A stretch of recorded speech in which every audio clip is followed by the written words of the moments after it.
السلام علیکم ورحمۃ اللہ وبرکاتہ نحمده ونصلی علی رسولہ الکریم اما بعد. آج کا سبق سن لیجئے.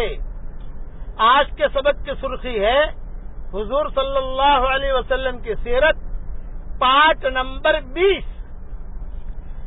اب عبد المطلب کے لیے ملتزم کے پاس ایک بیٹھک لگتی تھی. سارے چچا حضور صلی اللہ علیہ وسلم کے، عبد المطلب کے بیٹے بیٹیاں بہویں، یہ سب وہاں آ کر سامنے آ کر بیٹھتے تھے. آپ صلی اللہ علیہ وسلم کھیلتے کودتے حرم شریف میں وہ مسند پر یا جو بیٹھک ہوتی تھی عبد المطلب کی، اس میں چڑھ کے بیٹھ جاتے تھے. تو چچا روکتے تھے کہ محمد یہاں مت بیٹھو، تو دادا کی جگہ ہے. تو عبد المطلب کہتے تھے کہ نہیں، تم میں سے کسی کو یہاں بیٹھنے کی اجازت نہیں ہے، محمد کو اجازت ہے. اور ایک بات سنو، لوگ کہتے ہیں کہ یہ میری گدی ہے. یہ میری گدی نہیں ہے، یہ محمد کی گدی ہے. محمد کی گدی پر میں بیٹھا ہوا ہوں. یہ عبد المطلب اس وقت کہتے تھے جبکہ آپ صلی اللہ علیہ وسلم کی عمر 7 سال کی تھی. یہ کہتے تھے کہ لوگ کہتے ہیں کہ عبد المطلب کی گدی ہے، عبد المطلب کی کرسی ہے. یہ میری کرسی نہیں ہے، یہ کرسی تو اس کی ہے. اس قسم کی باتیں عبد المطلب جو ہے وہ کرتے تھے. لوگ سمجھتے نہیں تھے کہ بھی کیا کہہ رہے ہیں یہ، لیکن چونکہ ایک رعب تھا تو سب کہتے تھے کہ ٹھیک ہے کوئی اچھا. لیکن حضرت حمزہ یہ بھی حضور صلی اللہ علیہ وسلم کی عمر کے تھے. بھائی عبد المطلب کا نکاح عبداللہ کے ساتھ ہوا تھا. عبداللہ حضور صلی اللہ علیہ وسلم کے والد اور عبد المطلب دونوں کا ایک ساتھ ایک مجلس میں نکاح ہوا. تو عبد المطلب کا نکاح حالہ سے ہوا، عبداللہ کا نکاح آمنہ سے ہوا. تو آمنہ سے تو حضور پیدا ہوئے اور وہ حالہ سے حضرت حمزہ پیدا ہوئے. تو یہ حضرت حمزہ بھی ہم عمر تھے حضور کے، چچا بھی تھے، رضائی بھائی بھی تھے، ہم عمر بھی تھے. تو یہ بھی کھیلتے کھیلتے آ جاتے تھے، نہ بیٹھنے کی کوشش کرتے. تو ان کو منع تھا کہ نہیں، تو نہیں، محمد اکیلا بیٹھے گا، آپ نہیں.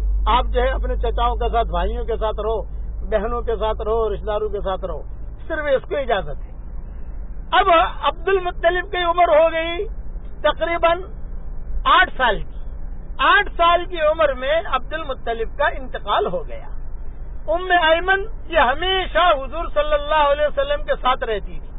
آپ صلی اللہ علیہ وسلم کو جب نبوت ملی تو حضور صلی اللہ علیہ وسلم صاف کہتے تھے کہ ام ایمن سے مجھے میری ماں کا پیار ملتا ہے، کہ بچپن کا میرا زیادہ تر حصہ ام ایمن کے ساتھ گزرا ہے، کہ حضور صلی اللہ علیہ وسلم کی خیر خبر رکھنا، یہ کرنا وہ کرنا.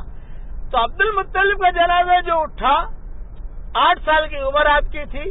ام ایمن کہہ رہی تھی کہ جب عبد المطلب کا انتقال ہوا اور عبد المطلب کا جنازہ جب اٹھا، حضور کا جنازہ نہیں، عبد المطلب کا جنازہ جب اٹھا حرم شریف سے، تو میں حضور صلی اللہ علیہ وسلم کو لیے ہوئی تھی اور حضور صلی اللہ علیہ وسلم جنازے کے پیچھے پیچھے روتے ہوئے جا رہے تھے اور ایک جملہ کہہ رہے تھے، ہائے میرا باپ بھی دنیا سے چلا گیا، ماں بھی چلی گئی اور دادا بھی چلا گیا. لیکن عبد المطلب کو جب پتا چلا کہ اب میری عمر کے آخری دن گزر رہے ہیں، تو عبد المطلب نے سارے بیٹوں کو جمع کیا اور سارے بیٹوں کو جمع کر کے کہا کہ ابھی اس بچے کی خیر خبر کون رکھے گا.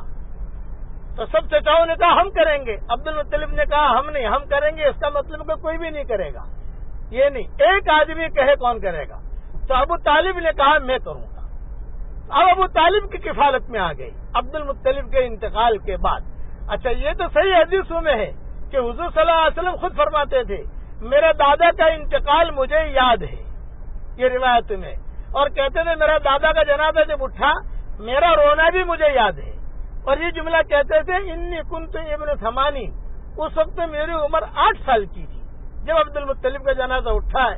تو مکہ والے بھی رو رہے تھے، حضور بھی رو رہے تھے. مکہ والے جو اس لیے رو رہے تھے کہ بھی چودھری چلا گیا، اور حضور صلی اللہ علیہ وسلم بھی اس لیے رو رہے تھے کہ بھی میرے جو یعنی تربیت میں جن کی تھا، اور عبد المطلب بہت خیال بھی رکھتے تھے حضور صلی اللہ علیہ وسلم کا، وہ دنیا سے رخصت ہو گئے.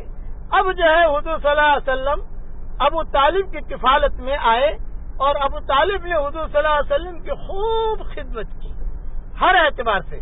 ہمارے والد صاحب رحمۃ اللہ علیہ یہ قصہ جب بیان کرتے تھے تو بہت روتے تھے.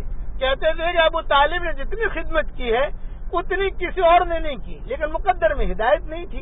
ابو طالب کی کفالت میں آئے، وہاں جو قصے ہوئے یہ کل بیان کروں گا انشاءاللہ۔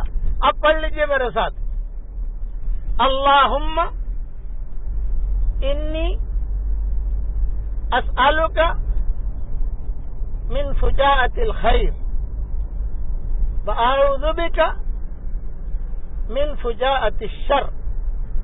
اے اللہ، اچانک کا خیر ہمیں عطا فرما اور اچانک کے شر سے ہماری حفاظت فرما۔ آمین۔ وآخر دعوانا ان الحمد للہ رب العالمین۔